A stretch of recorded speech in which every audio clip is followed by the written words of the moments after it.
Hello everyone, in this video I'm going to talk about like terms. First thing I want to talk about is what are terms. So terms are just the addends in a mathematical expression. And terms are typically separated by addition and subtraction. So I can have something like a plus 5, that's a two-term expression.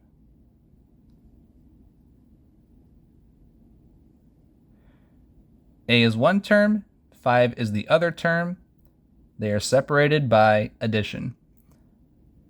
Let's do one with three terms. So an example of a three-term expression could be something like x squared minus 5x plus 10. This is a three-term expression. This is a two-term expression. Can they be one term? Yes. I can have something like 15y raised to the power of 4. This is one term. So what are like terms? Like terms are terms with exactly the same variable parts, meaning they have the same letters and the same exponents. The coefficients, which in this case is 15 for this term, coefficients are just the numbers in front of a variable. So here the coefficient is 15. Here the coefficient is 5.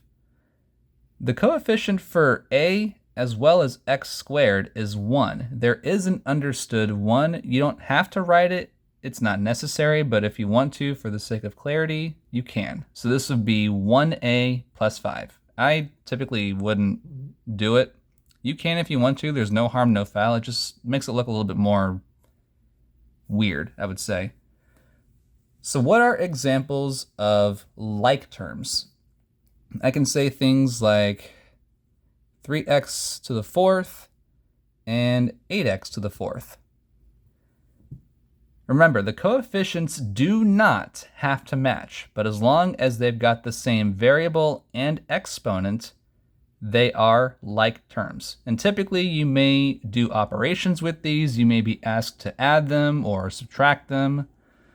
And if I were to add these together, I would just simply add the coefficients, leaving the variable and exponent unchanged.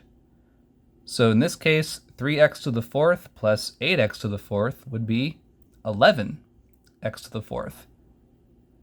Again, just keep x to the fourth as is, and just add the coefficients. Let's do one more example.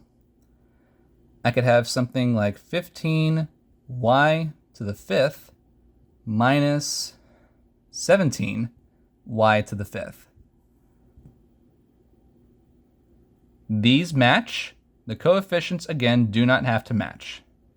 If I were to perform this, 15 minus 17, 17 has a larger absolute value, so this subtraction will result in a negative coefficient, and that would be negative 2.